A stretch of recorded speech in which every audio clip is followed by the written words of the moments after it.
dibuka dengan suasana di bawah rel kereta. Terlihat orang-orang yang telah usai melakukan aktivitasnya. Salah satunya seorang wanita cantik yang sedang menaiki bus menuju ke apartemen. Sesampai di apartemen, ia merasa aneh karena semua lampu ruangan itu tidak bisa menyala. Kemudian, dengan sepintas dia mendengar sesuatu dari dalam kamarnya. Dengan rasa penasaran, ia pun mencoba mengecek asal suara itu yang dia duga berasal dari dalam lemari. Ketika dibuka, tiba-tiba seseorang misterius berdiri di belakangnya dan langsung menyerang wanita itu.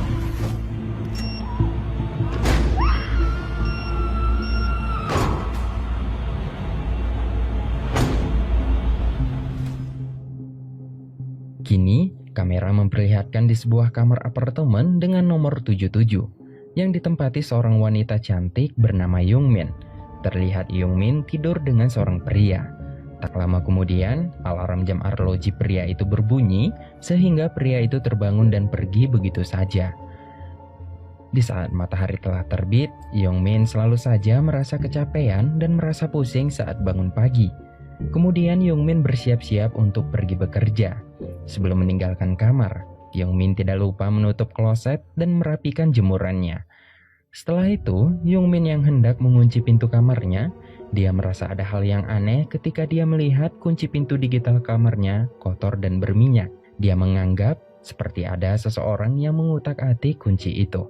Kemudian, Youngmin mengubah kode kunci pintu itu dengan nomor 1784. Merasa kalau sudah aman, ia pun pergi melakukan aktivitasnya seperti biasa. Youngmin bekerja sebagai customer service di salah satu bank. Setiap pagi, sebelum bank dibuka, semua staf melakukan senam bersama. Ketika nasabah telah datang, antriannya seharusnya dihandle oleh Youngmin, malah langsung dihandle oleh temannya. Youngmin hanya bisa membalas kelakuan temannya dengan senyuman manis. Sepulang kerja, saat di dalam kereta, Youngmin bersama rekan kerja dekatnya bernama Oh Hyojo mengobrol tentang status pegawaian mereka yang akan habis kontrak. Dan Youngmin berharap kontraknya diperpanjang agar bisa mencari tempat tinggal yang baru. Di saat mereka mengobrol, terlihat salah satu pria yang sedang memperhatikan Youngmin dengan tatapan yang aneh. Kini, Youngmin telah sampai di lobi apartemen. Seorang penjaga apartemen shift malam memberikan sebuah paket kepada Youngmin. Namun, mereka tidak mengetahui paket itu dari siapa, dikarenakan paket itu diterima oleh penjaga shift siang. Setelah menerima paket, Youngmin pergi menuju ke kamarnya yang terletak di lantai 6. Sesampai di depan pintu, dia membaca surat yang tertempel di pintu bahwa ibunya tadi berkunjung ke tempat Youngmin. Dan di saat itu juga, dia melihat penutup kunci pintu digitalnya terbuka lagi. Dia berpikir kalau ibunya lah yang sudah membuka penutup kunci itu. Youngmin kemudian menelpon ibunya dan menanyakan tentang penutup kunci yang terbuka itu. Namun sang ibu menjawab kalau ibunya tadi tidak menyentuh kunci pintu kamarnya.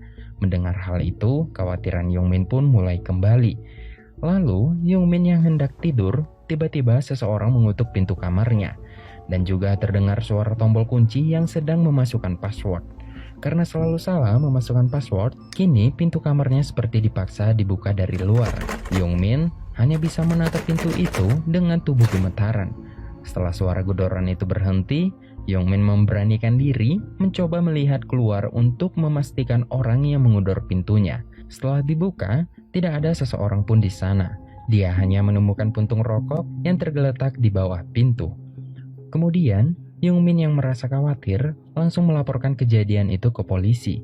Namun, polisi tidak bisa menanggapi kejadian itu karena puntung rokok yang dia temukan tidak bisa menunjukkan ancaman yang berbahaya. Dan polisi juga menganggap kalau gedoran itu bisa saja terjadi karena orang lain yang salah menuju kamar. Keesokan harinya, Youngmin yang sudah bangun, dia kembali merasa kecapean dan pusing. Kemudian Youngmin berangkat kerja. Sebelum meninggalkan apartemen, Youngmin berbicara dengan petugas apartemen shift pagi. Youngmin menanyakan tentang rekaman CCTV yang ada di apartemen itu untuk melihat pelaku yang sudah mengganggunya semalam. Namun, karena Youngmin buru-buru berangkat kerja, akhirnya dia menunda untuk mengecek rekaman CCTV itu. Di dalam kantor, Youngmin kedatangan nasabah pria dewasa bernama Kim. yaitu pria yang menatap aneh ke arah Youngmin saat di dalam kereta waktu itu. Kim datang yang akan melakukan perbaikan kartu ATM-nya. Dengan profesional, Youngmin melayani Kim dengan baik. Kim hanya bisa memperhatikan Youngmin dengan penuh pesona. Di saat proses perbaikan ATM, Youngmin menawarkan dan mempromosikan pinjaman kepada Kim. Namun, di saat Youngmin melihat saldo yang ada di ATM Kim kosong, Youngmin meminta maaf atas pembatalan tawaran itu, hingga membuat Kim merasa tersinggung dan dia mulai membuat keributan. Semua mata tertuju ke arah mereka, hingga akhirnya security datang mengamankan. Di malam harinya, Youngmin yang lelah melakukan aktivitas satu harian, dia pun langsung tertidur. Dan di saat itulah kengerian tiba-tiba muncul, di mana seseorang lelaki misterius keluar dari bawah tempat tidur Youngmin. Kemudian pria itu membius dan mulai tidur di samping Youngmin tanpa busana. Dan terlihat juga jam arloji di awal film tadi. Di sini terungkap kalau Youngmin setiap pagi selalu pusing karena efek bius itu. Singkat cerita, di pagi harinya saat di dalam kantor, Youngmin mendapat kabar baik dari direktur bank. Dia akan diangkat menjadi karyawan tetap di bank itu. Kemudian di saat Youngmin pulang kerja, tiba-tiba Kim datang menemui Youngmin. Kim yang masih menaruh dendam, ia meminta Youngmin untuk berkencan dengan dirinya. Tentulah Youngmin menolak. Kim dengan emosi memaksa Youngmin untuk mengikuti perkataannya. Tak lama kemudian, manajer Youngmin bernama Lee datang menolongnya dan mengantar Youngmin pulang ke apartemen.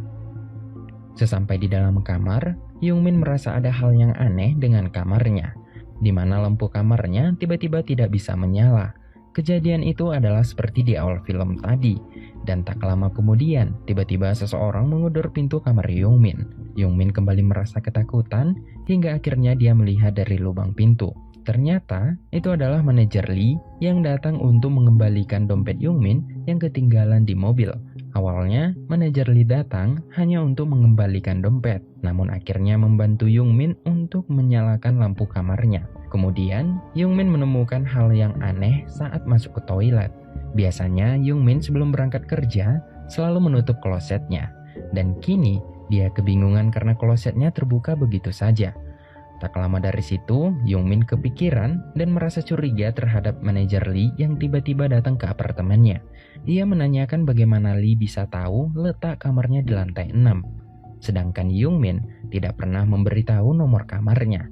Ketika manajer Lee ingin menjawab, Youngmin yang sudah ketakutan dia pun langsung lari turun ke bawah dengan alasan membeli kopi dan meninggalkan manajer Lee sendirian di dalam kamarnya. Saat di luar, Youngmin yang masih menduga kalau manajer Lee yang sudah mengganggunya selama ini, ia pun langsung menelpon polisi. Saat polisi detektif Baijin menuju kamar Youngmin, tiba-tiba mereka menemukan Lee yang sudah tak bernyawa lagi. Kini, Youngmin dibawa ke kantor polisi untuk memproses kasus kematian manajer Lee. Polisi menduga kalau Youngmin yang sudah membunuh manajer Lee. Kemudian polisi menjelaskan juga kalau manajer Lee mengetahui kamar Youngmin karena manajer Lee menanyakan letak kamar Youngmin dari petugas apartemen. Youngmin yang mendengar hal itu membuat hatinya menangis karena sudah berburuk sangka dengan manajer Lee. Walaupun Youngmin belum dipastikan sebagai tersangka, namun hal itu sangat berpengaruh dalam hidup Youngmin. Ia mendapat teguran dari direktur bank dan jabatannya dicabut dari tempat kerja. Youngmin hanya bisa terdiam mendengar keputusan direktur bank. Kini, Youngmin kembali ke apartemennya. Dia kembali menanyakan tentang rekaman CCTV itu. Di saat itulah Youngmin merasa ada yang aneh ketika petugas shift pagi menjelaskan kalau CCTV di lantai 6 tidak berfungsi sama sekali.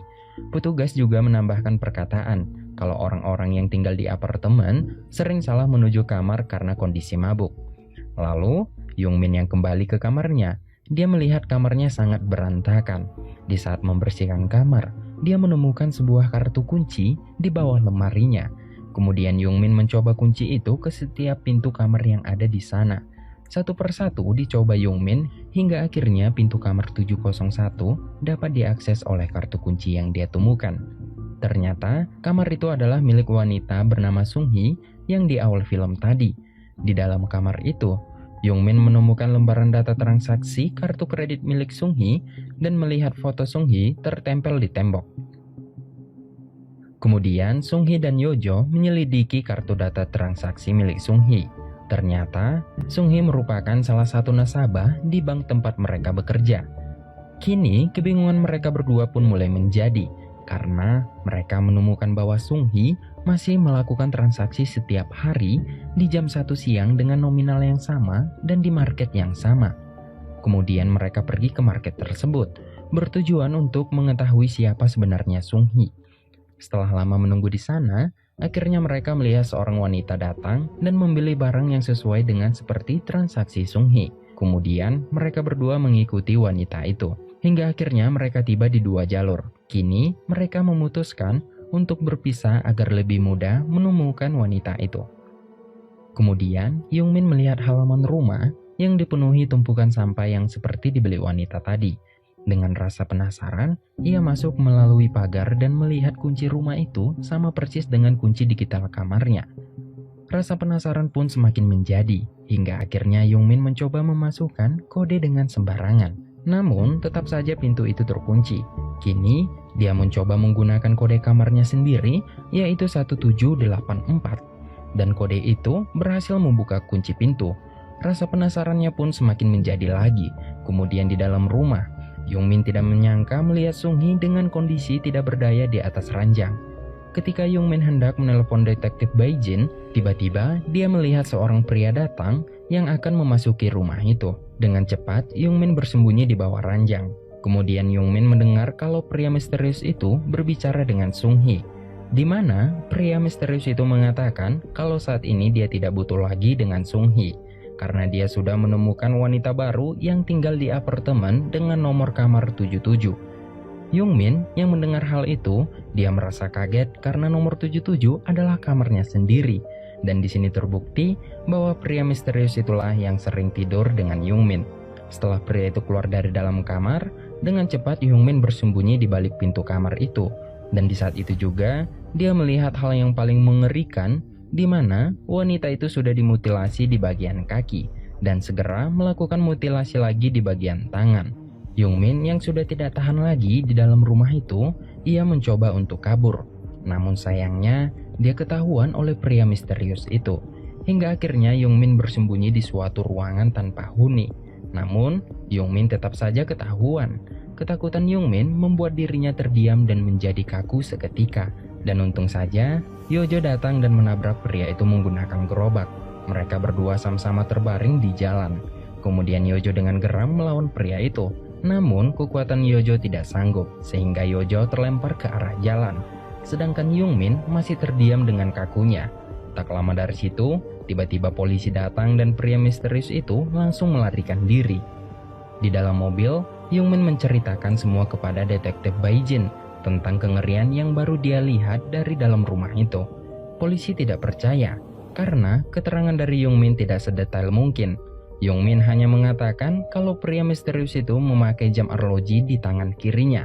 Tentulah detektif Bae-jin merasa kesal dengan pernyataan itu, karena detektif Bae-jin sendiri memakai jam tangan.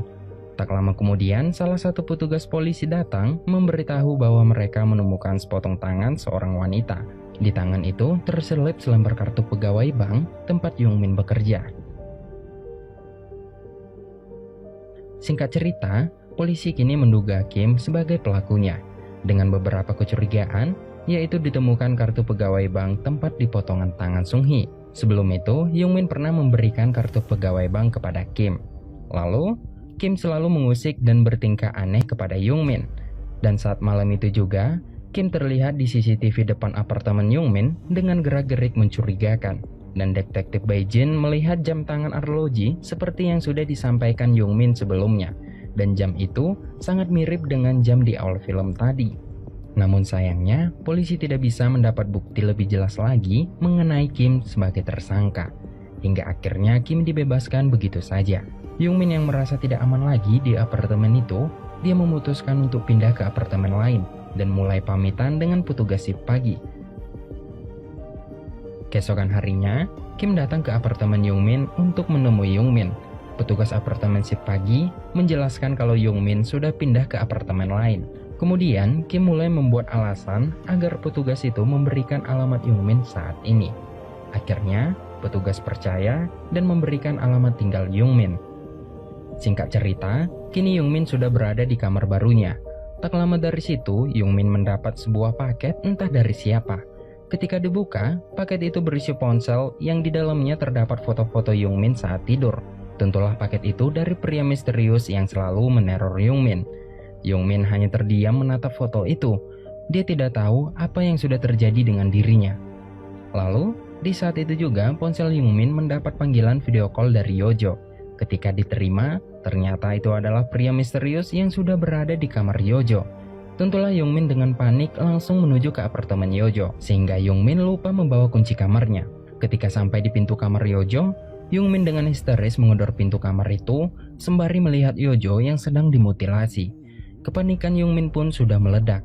Dia hanya bisa menangis histeris melihat temannya dimutilasi. Dalam kepanikan, dia mencoba berusaha membuka pintu itu dengan apar. Namun sayangnya, tanpa diduga-duga, Kim datang dan memukul perut Youngmin sampai Youngmin tergeletak lemah di lantai.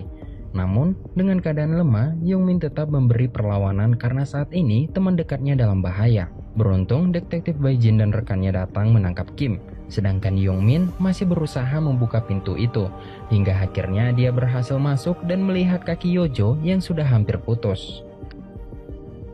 Singkat cerita, di saat Youngmin menemani Yojo di rumah sakit, kini, pria misterius itu masuk ke kamar Youngmin dan meletakkan kunci kamar Youngmin.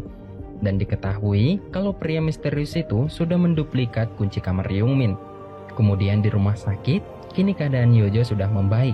Youngmin meminta maaf dengan sedih karena menurutnya kejadian itu disebabkan oleh dirinya.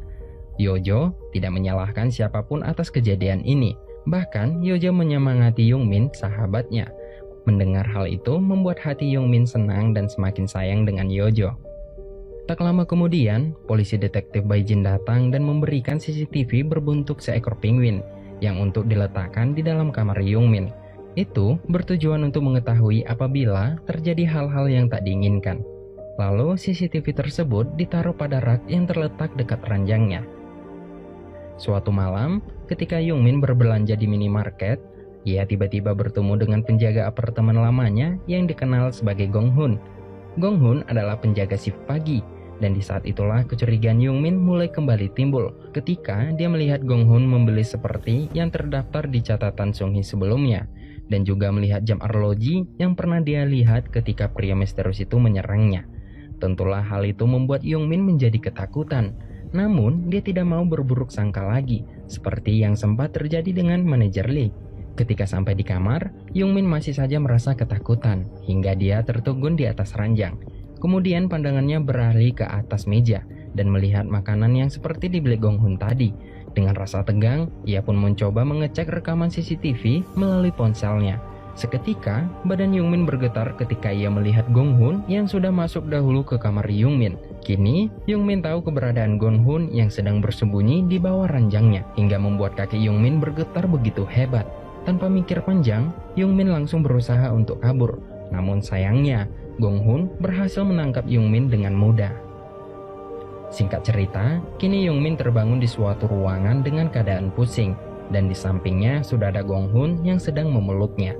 Kemudian Gong Hun mengatakan jika Youngmin mencoba melarikan diri, maka kedua kaki Youngmin akan dipotong.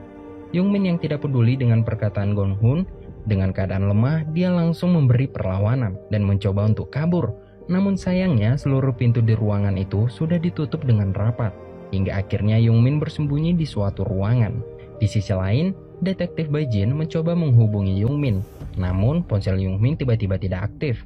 Kemudian dia mendapat kabar dari anak buahnya kalau Gong Hun sudah tidak bekerja lagi di apartemen lama itu, dan mendapat informasi juga kalau Gong Hun dulunya mempunyai catatan kriminal. Dan sekarang, Gong Hun sering terlihat di suatu hotel yang sudah lama tutup. Hal itu membuat detektif Baijin langsung menuju hotel itu.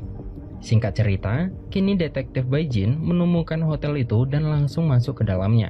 Dan pastinya terjadilah pertarungan antara detektif Baijin dan Gong Hun.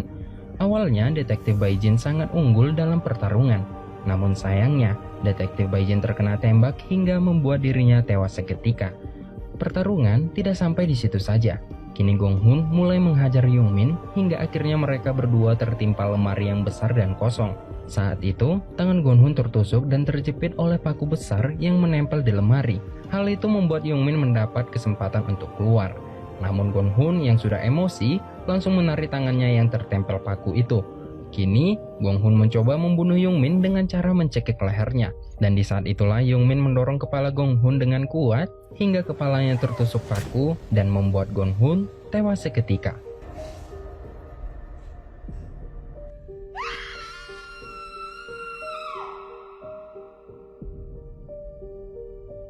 Di akhir cerita, Youngmin tidak ditahan atas kasus pembunuhan itu karena dianggap sebagai pembelaan diri. Dan juga kehidupan Youngmin lebih baik daripada biasanya.